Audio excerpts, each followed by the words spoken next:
प्रणाम प्रभु जी। हाँ जी, प्रणाम। आप कुछ बोलना चाहेंगे?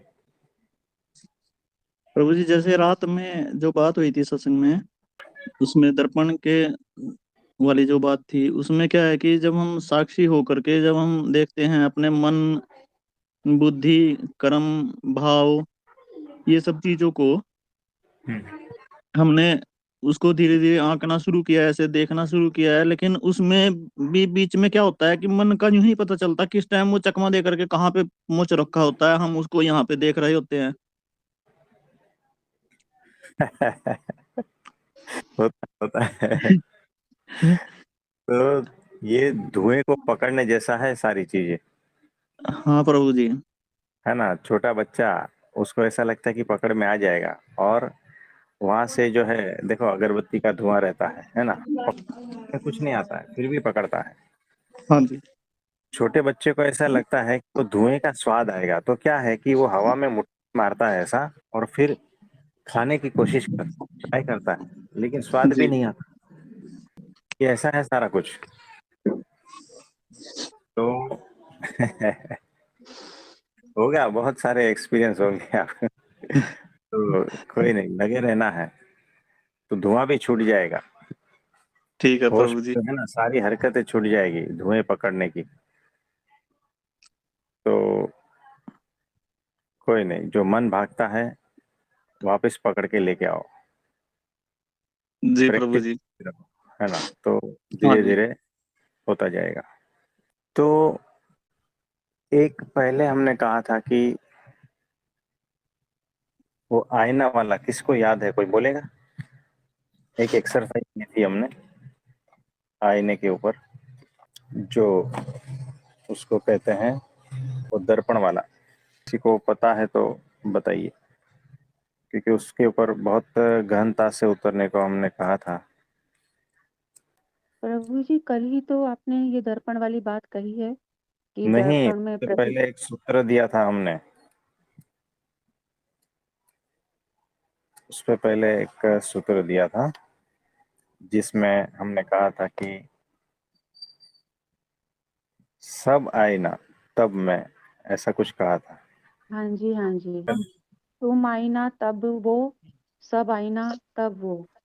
हाँ, तो जब तुम आईना तब वो, और सब आईना तब वो। तो शशि भाई, जी प्रभु जी। तो सब आईना तब वो, तो तब वो यानी क्या? कुछ तो ऐसा इशारा किया हुआ है यहाँ पर। तब वो यानी क्या, ये ढूंढ रहा है। और सब यानी क्या, ये ढूंढ रहा है। और आईना यानी दर्पण, दर्पण यानी क्या, ये ढूंढना है। हर शब्द को देखो, सिर्फ दो ही लाइन है, दो ही लाइन। दो ही लाइन में आप कहीं से कहीं पहुंच जाओगे, ऐसी लाइनें हैं। अगर ठीक से इस पर ध्यान किया, देखो ध्यान का वो मेडिटेशन, आंख बंद करके बैठ जाना, अंधेरे देखना, ये सब कुछ नहीं है ध्यान। जी प्रभु जी। वो नींद का एक प्रकार है। जो लोग यहाँ पर ध्यान करवाते हैं ना, जितने भी, याद रखना, जितने भी लोग यहाँ पर ध्यान करवा रहे हैं, वो नींद का एक प्रकार है, उससे ज्यादा कुछ भी नहीं है। जी प्रभु जी। है ना?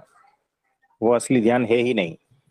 तो कुछ सेंटेंस को पकड़ लो, कुछ सूत्र को पकड़ लो, और उस पर ध्यान दो। ध्यान का मतलब ये होता है, उस पर ध्यान दो। ध्यान यानी होश पूर्वक चिंतन मनन गहराई से करना है। तब धीरे धीरे धीरे बहुत सारे विचार चलेंगे शुरुआत में, फिर धीरे धीरे वो विचार ठहरते ठहरते ठहरते विचार शून्य की अवस्था में चले जाओगे। और उस अवस्था में जो सूत्र था, वो आपके सामने अपना रहस्य खोल देगा, और कुछ क्लिक होगा। वो जो क्लिक है ना, वो आत्मा को स्पर्श होता है, उस अवस्था को स्पर्श होता है। यानी कि ध्यान की गहराई में उतरते उतरते तुम आत्मा को स्पर्श करके चले आते हो। ये होता है असली ध्यान।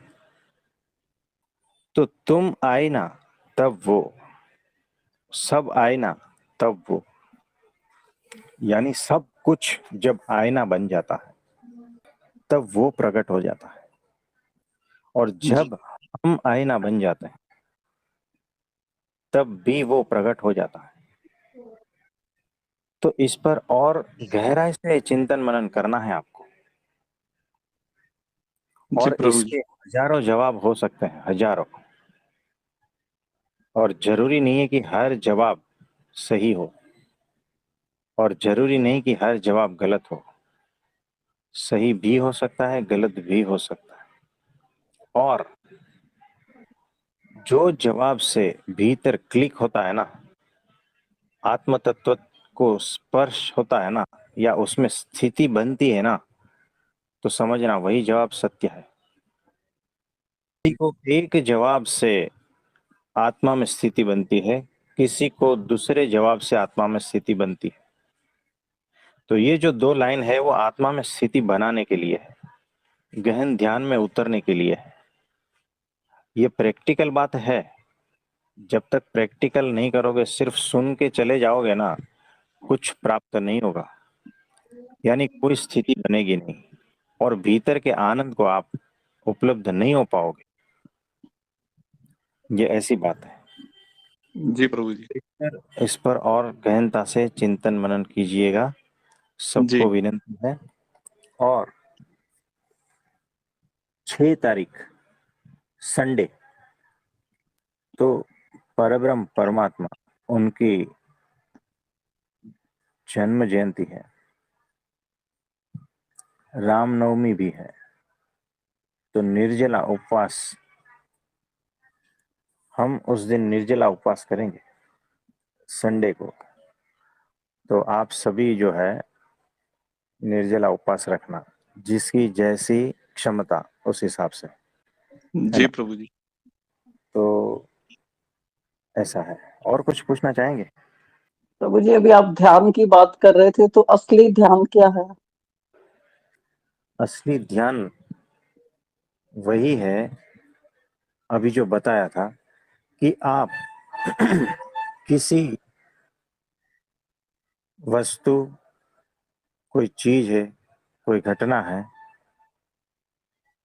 कोई शब्द है, कोई मूर्ति है, कोई प्रतीक है, या तो फिर कोई व्यक्ति है जो सामने जीवंत है,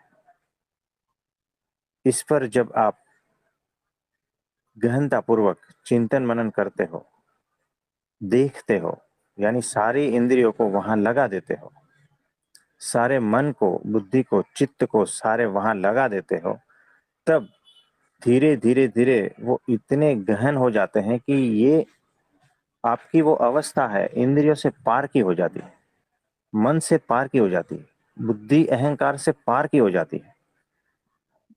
और तब आप अपने को छू लेते हो, अपने में स्थित हो जाते हो,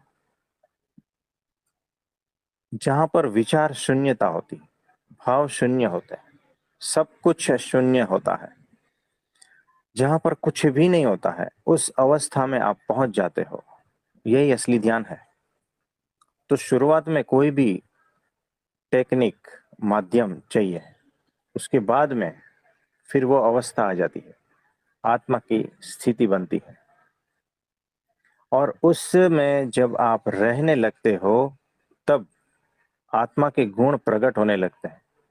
और उस अवस्था में जब आप नहीं रहते हो, यानी आप, यानी अहंकार, उस अवस्था में जब अहंकार भी नहीं होता है, सिर्फ आत्म स्थिति होती है, तब परमात्मा का दर्शन उसमें हो जाएगा आपको, परमात्मा का साक्षात्कार उसमें हो जाएगा, परमात्मा भीतर प्रकट हो जाएगा, उनके गुण आपके भीतर से बहेंगे। ये होता है। तो मानसी पूजा से आपको आसानी से ध्यान लग जाएगा। तो सत्संग में आप समझ लेना मानसी पूजा कैसे की जाती जी है ना। तो मानसी पूजा से आसानी से ध्यान लगता है, और उस ध्यान में और गहनता पूर्वक जाते हो, तब आत्मा में स्थिति बनने लगती है। ये वो हो गया रास्ता। जो रसिक मार्ग जो है, भक्ति मार्ग है, उसमें वो रास्ता आसान है।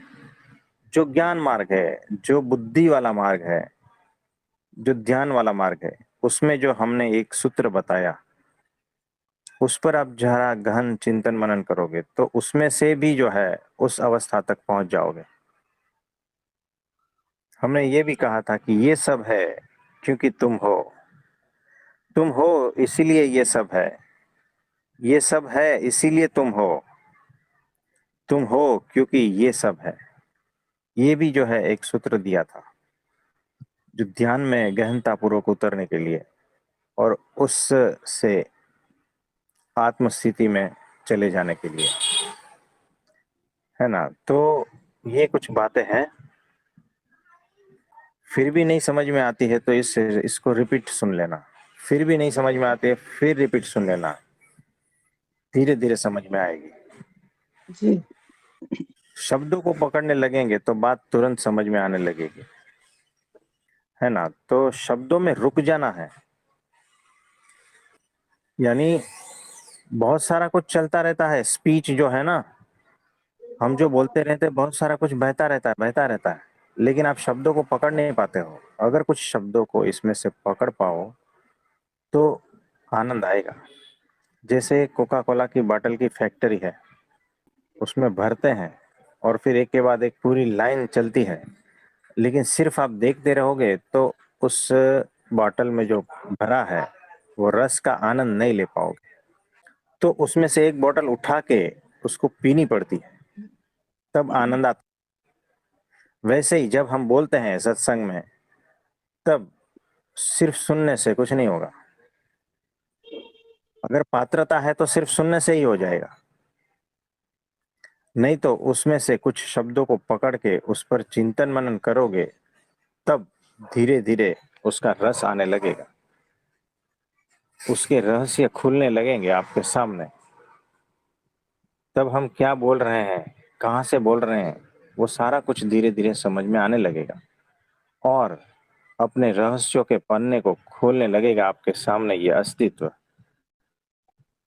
और अस्तित्व का परमात्मा का साक्षात्कार हो जाएगा। ये ऐसी बात है।